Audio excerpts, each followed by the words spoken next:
Hello everyone, आज की हमारी क्लास का टॉपिक है रिटायरमेंट और डेथ ऑफ अ पार्टनर के अकाउंटिंग ट्रीटमेंट, जहां हम revolution account, balance sheet, partners capital account बनाएंगे और कुछ इंपॉर्टेंट वर्किंग नोट्स को भी डिस्कस किया जाएगा। बैलेंस शीट की इन्फॉर्मेशन भी अवेलेबल, कुछ एडिशनल इन्फॉर्मेशन भी अवेलेबल। तो स्टार्ट करते हैं। बैलेंस शीट की इन्फॉर्मेशन को सबसे पहले आपको रिक्वायर्ड प्लेसेस पर रखना पड़ेगा, जैसे कैपिटल अकाउंट के बैलेंसेस को कैपिटल अकाउंट में 35,000 rupees, 70,000 rupees and 30,000 rupees. General reserve का जो बैलेंस है 30,000 रुपीज, उसे ओल्ड रेशियो 5:3:2 में डिवाइड कीजिए, 15,000, 9,000 and 6,000 rupees. Profit and loss account के बैलेंस को भी सेम 75,000 को 5:3:2 में डिवाइड करें, 37,500, 22,500 and 15,000 rupees. Next, creditors, bills payable, जो अदर असेट्स हैं उन्हें रिवैल्यू किया जाएगा और रिवैल्यूएशन के बाद वाली वैल्यूज को ही कंसिडर करना है। आपके पास में कैश इन बैंक है, कैश एट बैंक है, उस 40,000 रुपीज के कैश अमाउंट को या बैंक अमाउंट के बैंक बैलेंस को आपको बाद में कंसिडर करना है, क्योंकि इसके अंदर कुछ एडजस्टमेंट्स होंगे, पेमेंट हो सकता है, एडजस्टमेंट्स हो सकते हैं।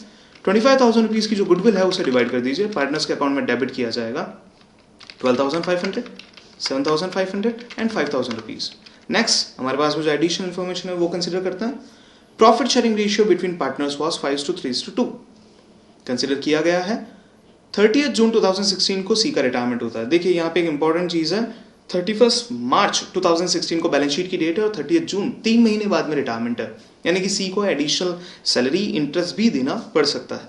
Point number 3, his share in profit will be calculated on the basis of average profit of last 3 years. पिछले 3 ईयर्स के प्रॉफिट के एवरेज के बेसिस पे आपको ये कैलकुलेशन करनी है, उसे प्रॉफिट कितना दिया जाए। तो पहले 3 ईयर के प्रॉफिट का एवरेज निकालते हैं, 45,000 प्लस 63,000 प्लस 54,000 डिवाइड बाय 3। इन तीनों का टोटल होता है 1,62,000 rupees and divide by 3 means 54,000 rupees. Now C का शेयर निकालते हैं, 54,000 मल्टीप्लाई बाय 3 मंथ्स का profit, 3 divide by 12 multiply by share of C 2/10। That means हमारे पास में जो प्रॉफिट है, सी का जो शेयर है वो बनता है हमारे पास में 27,000 रुपीज, 2,700 रुपीज का। इस प्रॉफिट को हम सी को दे देंगे। चूंकि ये प्रॉफिट सर्टेन नहीं है, इसलिए इसे P&L सस्पेंस अकाउंट से ट्रीट किया जाएगा, सी को अमाउंट क्रेडिट किया जाएगा और P&L सस्पेंस में बैलेंस शीट में आप इसे शो कर सकते हैं। Next, fix assets for depreciated by 10%। हमारे पास में जो 3 तरीके की फिक्स असेट है, plant and machinery, land and building, furniture and fixture, इन तीनों ही फिक्स असेट को आपको 10% से रिड्यूस करना है, यानी कि 12,000, 7,000 एंड 3,500 रुपीज रिवॉल्यूशन अकाउंट के डेबिट में जाएगा, जहां पे सभी तरीके के असेट्स और लायबिलिटी से रिलेटेड लॉसेस को लिखा जाता है। अब इनकी जो रिलेटेड बैलेंस शीट वैल्यू है, रिड्यूस वैल्यू है, उसे हम चेक करेंगे। That means 1,08,000, 63,000, 31,500 rupees. Next information देखते हैं। Investments are to be increased up to 110%। आपकी इन्वेस्टमेंट की वैल्यू को 110% पे वैल्यू करना है, दैट मींस 10% इंक्रीज करना है। 2,500 रुपीज से इन्वेस्टमेंट बढ़ा दीजिए, इन्वेस्टमेंट्स की नई वैल्यू आ जाएगी 27,500 rupees. Next, inventories are over valued by 4,000 rupees. जो हमारी इन्वेंट्रीज हैं वो 4,000 रुपए ज्यादा लिखी हुई है, यानी कि आपको इसे कम करना होगा और ये एक तरह का आपका लॉस है। तो 4,000 रुपीज इन्वेंट्रीज को रिवॉल्यूशन में डेबिट करेंगे और इन्वेंट्रीज की फाइनल वैल्यू आप 30,000 माइनस 4,000, 26,000 रुपीज को लिखा जाएगा। नेक्स्ट इंफॉर्मेशन आपके पास में अवेलेबल है। Make a provision for bad and doubtful debts at the rate 10% of debtors. सन्डी debtors 45,000 के हैं, उसके 10% का आपको प्रोविजन बनाना है। It is a loss to the firm.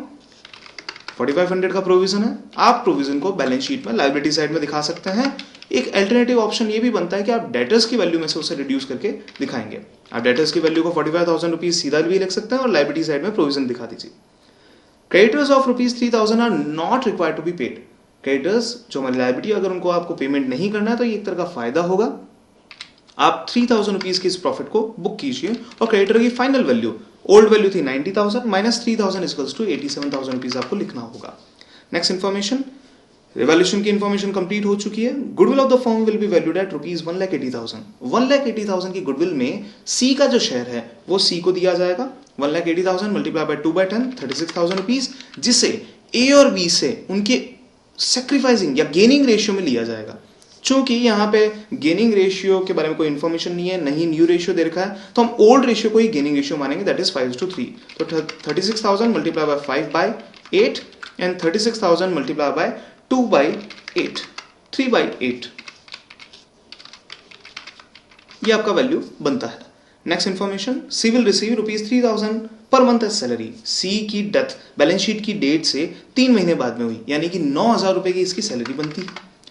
Next, 10% per annum interest on capital. C की कैपिटल 30,000 रुपीज थी, उसके ऊपर 10% का इंटरेस्ट बनता है 3,000 रुपीज, और सी चूंकि 3 महीने ही हमारे पास में रहा था, इसलिए 3 मंथ्स का इंटरेस्ट होगा 750 रुपीज।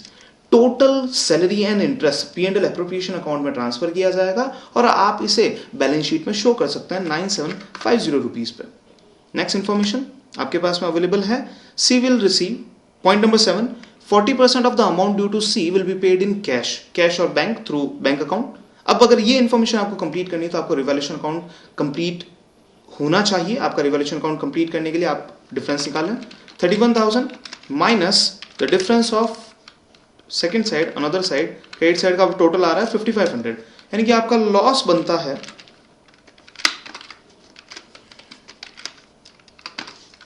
31,000 minus 5500 rupees, 25,500 rupees. इस लॉस को आप 5:3:2 में डिवाइड करेंगे, multiply by 5/10, multiply by 3/10 and 25,500 multiply by 2/10। ये जो भी लॉसेस हैं वो आप पार्टनर्स कैपिटल अकाउंट के डेबिट साइड में लिख देंगे, 12,750, 7650 एंड 5100। सी का जितना भी बैलेंस बनता है उसका 40% अमाउंट आपको इमीडिएटली पे करना है। दैट मीन्स सी का पहले बैलेंस निकाल लेते हैं। सी के बैलेंस के लिए सी के क्रेडिट साइड की टोटल माइनस सी के डेबिट साइड की टोटल, और उस अमाउंट का 40% आपको पे करना है। जो भी अमाउंट आता है क्रेडिट साइड की टोटल माइनस डेबिट साइड की टोटल, उसका 40% अमाउंट आपको पे करना है। दैट मीन्स 35,740 रुपीज आपको पे करना है। और जो रिमेनिंग 60% वैल्यू है, अगर 35,740 40 है तो 60 कितना होगा ये हम देख लेते हैं, 53,610 रुपीज सी के लोन अकाउंट में ट्रांसफर कर दिया जाएगा। So 53,610 will be transfer to his loan account. Next information पढ़ लेते हैं, बैंक अकाउंट में से 35,740 रुपीज को लेस कर दिया जाएगा। अगली इंफॉर्मेशन है, A and B will maintain their total capital of the firm in PSR। Firm की जो टोटल कैपिटल जो ए और बी के पास में ही अवेलेबल है, उस टोटल कैपिटल को ए और बी प्रॉफिट शेयरिंग रेशियो में रखेंगे। यानी कि हमें पहले टोटल कैपिटल कैलकुलेट करनी होगी।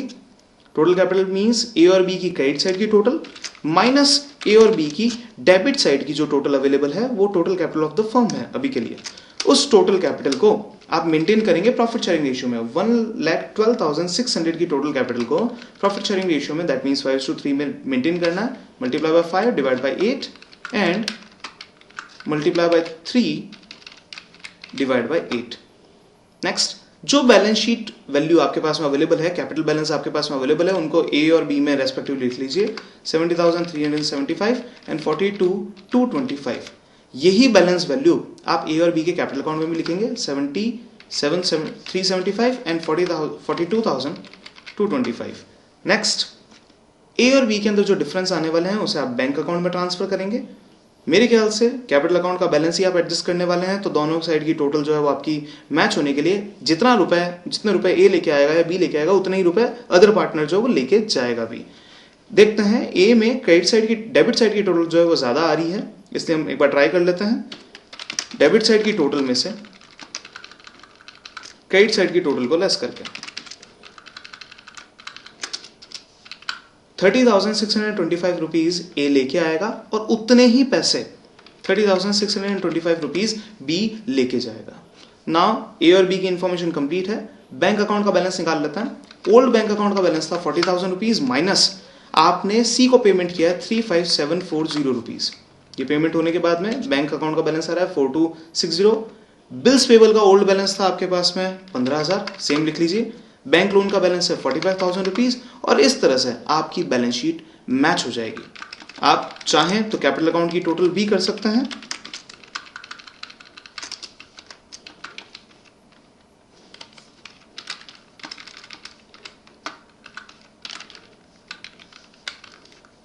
कैपिटल अकाउंट की टोटल कर लीजिए, कैपिटल अकाउंट की टोटल भी आपकी मैच होनी चाहिए।